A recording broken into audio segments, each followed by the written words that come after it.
I'm Maury Miller, and it is August 18th, and I'm speaking with Ann Bennet. And Ann, the first thing I want to ask you is, where and when were you born? I was born in Harrisburg, Illinois, in 1939. Okay, and who were your parents? Harry and Mildred Hurst. And did you have brothers or sisters? I have one sister and 3 brothers. Okay, and then when did you come to Marshall? I moved to Marshall with my husband, Harley, who did grow up here. Okay. And his family had a farm here. And at one point in our married lives, our oldest daughter was just getting ready to start high school. And we decided that we didn't want her to go to high school in Peoria, which was where we were living. There was a great deal of unrest in that community at that time. And we had the opportunity. Harley was offered a position by a company in Terre Haute, and everything just kind of fell into place, and we moved to Marshall in, I can't remember. It was in the mid-60s, 1960s. Okay. I would just think that would be a significant enough thing that you just have that date targeted. No, the thing that I remember is when we moved into our present home, because we built it on the farm where Harley grew up. And I even have to stop and think how old our children were. Our middle child was going to kindergarten, so that would have been, let's see, math is not my priority. I'm right, it would have been mid-60s, late 60s, because we moved into our home, the home that we're in now, in 1969. Okay, and you said it was a farm? Yes. How would you describe the neighborhood? When we first moved there, the neighbors were very sparse, but in the time that we have lived there, there have been several homes built along the road where we live, but it is a dead-end road, and we are the next to the last ones on the road, and the last house on the road is owned by a gentleman who lives in West Virginia, so it's we're back there by ourselves most of the time, yeah, and I love it that way. Well, I want to go back to your childhood and Harrisburg. But let's talk about your childhood. Did you have chores? Well, I didn't live in Harrisburg very long. I don't even know how old I was because I was still an infant, and we moved to Centralia, which is where I grew up. Okay, well, let's talk about Centralia then. And I had a lot of chores. Yeah. Okay, let's talk about that. Well, my sister and I were responsible for a good part of the house cleaning, and with 3 little brothers coming behind me, I helped my mother take care of my brothers. I was responsible for, I guess mostly myself, behaving myself and taking care of the things that were mine, taking care of my clothing and things like that. Okay. What was your playtime like? What did you like to do? Oh, I rode my bicycle and I read. And you read? I read. Every opportunity I had, I read. What did you read? Oh, I can remember, well, I remember my grandmother encouraging me when I was very young. She encouraged me to read the Little Colonel series. And I read those. I started out reading, because my aunt was a children's librarian at the public library. And she helped me select books when I was not even in school yet. I learned to read when I was 4, I guess, because I was reading when I was 4. And I remember reading Flicka, Ricka, and Dicka, and Snip, Snap, and Snurr. I read, by the time I was in elementary school, I was reading a lot of biography. I enjoyed biography. Okay. Well, let's talk about school. Where did you go to school? I went to my elementary years. I was at Schiller School in Centralia. There were 8 elementary schools in Centralia at that time. And then to Centralia High School. And then I went to what was at that time the junior college. It was now Kaskaskia Community College. And then I went on to University of Illinois and finished my degree in education, with a major in English. And later, living and teaching in Marshall, I got my master's degree in English from Indiana State. Okay. Well, let's talk some more about your growing up life. Some of the things about your family. What kinds of things did your family like to do together? Actually, not a whole lot, because my dad always worked at least 2 jobs, sometimes 3. My mother was always very busy taking care of children in the house, and housekeeping at that time was not easy. She didn't have all of the equipment that we have today, and it took a lot of effort to keep the house clean, and my mother was very particular about keeping a clean house and serving good meals. We always ate dinner together. No matter who had what after school, we managed to have dinner together. We always went to church together. In the summertime, we often would picnic. All of us, all 5 of us, worked at the community swimming pool as lifeguards. And it wasn't uncommon for my mother to pack a picnic lunch and bring it out, and we would have. Well, that's a good memory. Yes. Yeah. Okay. Did you have other hobbies? Let me think.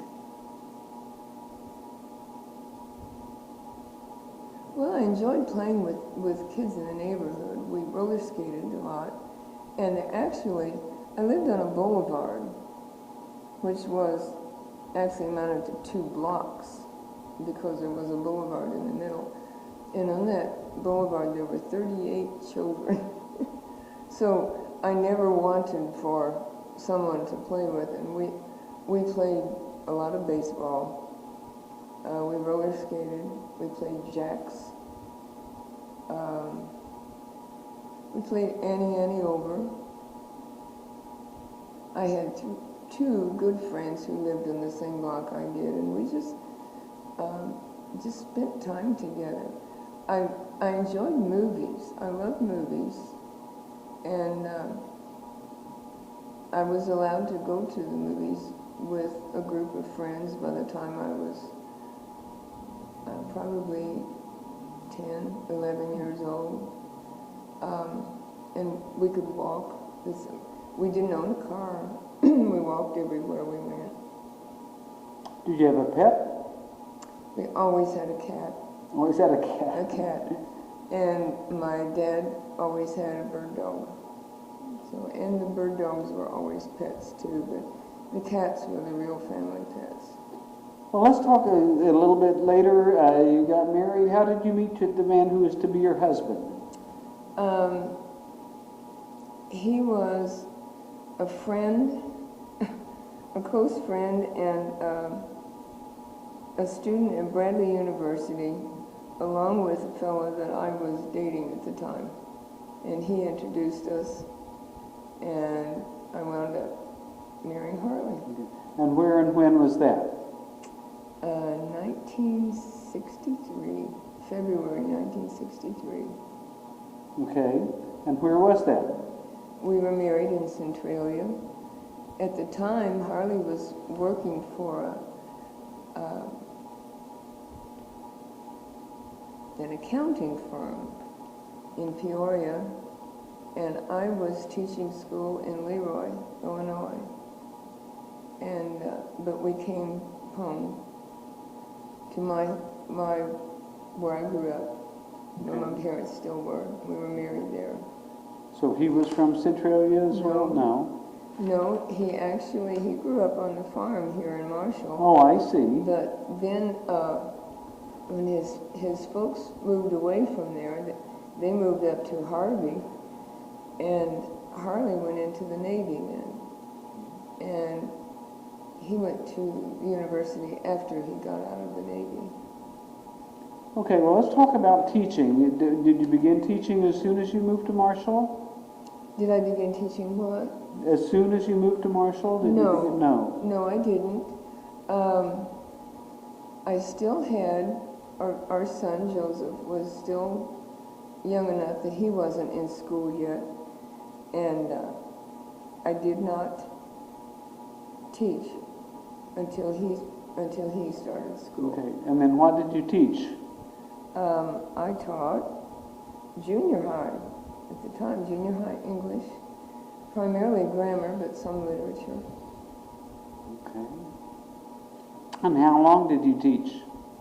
I was at the junior high for 12 years, and then some riffing took place, and I was moved over to the high school, and there I taught sophomores and seniors for a while.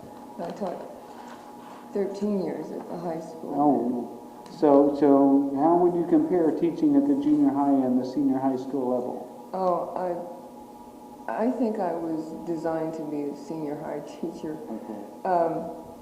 Although I was just really beginning to get comfortable and beginning to feel like I had some kind of handle on junior high kids. But I think high school students they're just such interesting people. They're right on the cusp of something wonderful, and some of them have such terrific senses of humor, and a lot of them are eager and enthusiastic, and it's fun to tie into that, to work with that. Well, Ann, I have just a few more questions, and I want to talk about sort of your life in general. As you think back over the entirety of your life, was there a person or event that had a major event in your life?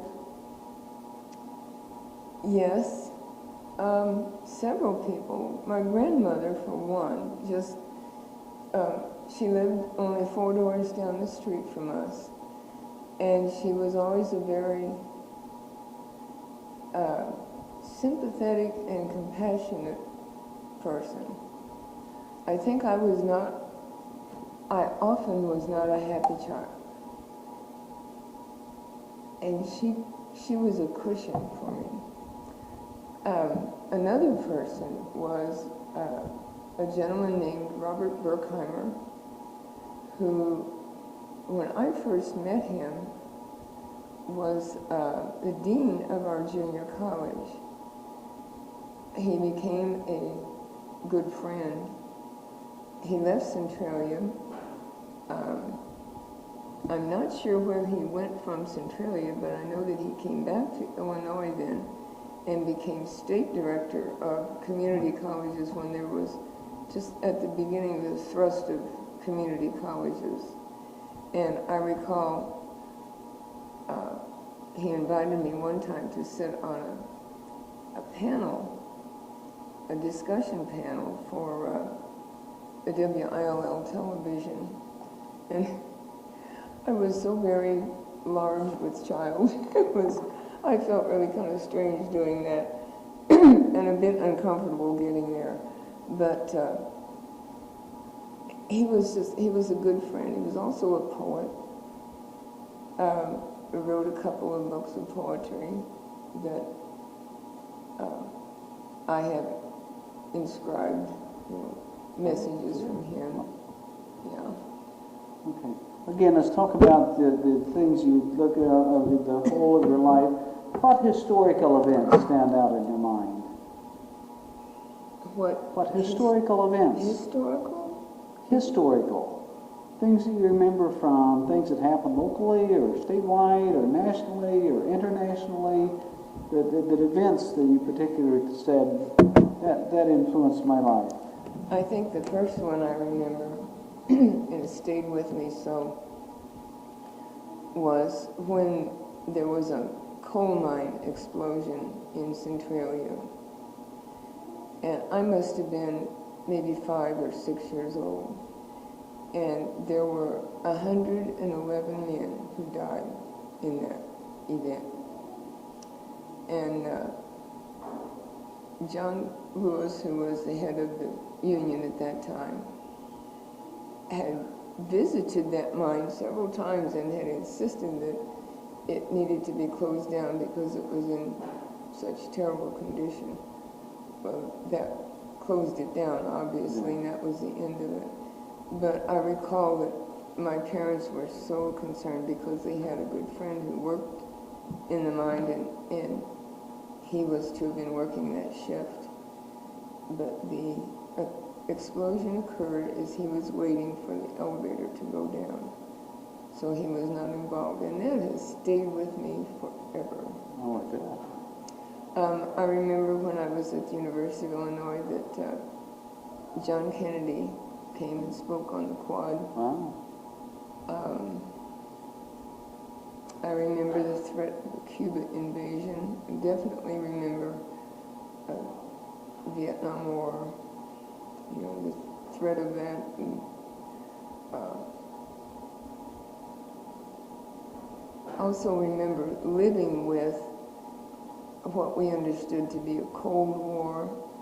And when I was a child, you know, there was, as a child, I would hear things about communists, you know, and how devastating the communistic world would be. And those things stay with me. Okay. Again, let's talk about things that you particularly remember of your life. What modern conveniences, things that we have now that we didn't have years ago, do you think have most affected your life? I think probably laundry equipment, washer and dryer, because I think of my mother doing laundry and wringer washer and hanging it out on the line. Sometimes having to do it over again because it got rained on or the birds flew over or something. Those two in particular.